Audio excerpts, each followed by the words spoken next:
So now back to the spec. Firstly, I'm going to move on a frame here. Give me a second.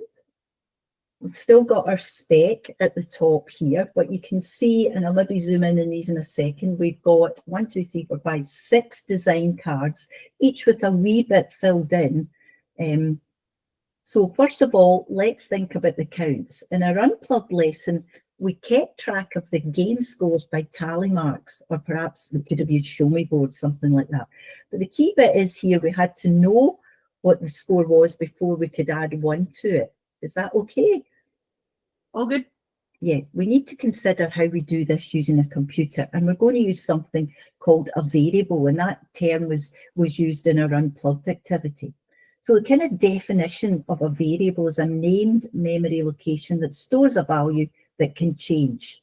Okay, variables are essential in software programs and are used to store data, and that data can be used throughout the program. So if we could look inside a computer, we can see locations, and they're kind of lots of boxes that can store a variable's value. Okay, I understand that, but how do you know which variable is which? Well, each one of these boxes inside your computer has a unique address or name. It's kind of like a street where each house has a unique address. Okay, so for our spec, we can call our variables species 1 and species 2, and it's good to have them meaningful names. What do you mean by meaningful variable names?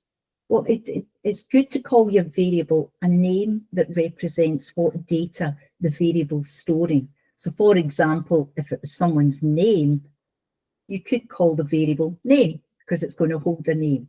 And that's a good habit to get the kids into, isn't it? Yes, absolutely. Yeah. Now, on this frame, we've designed the solution for our spec using the design cards.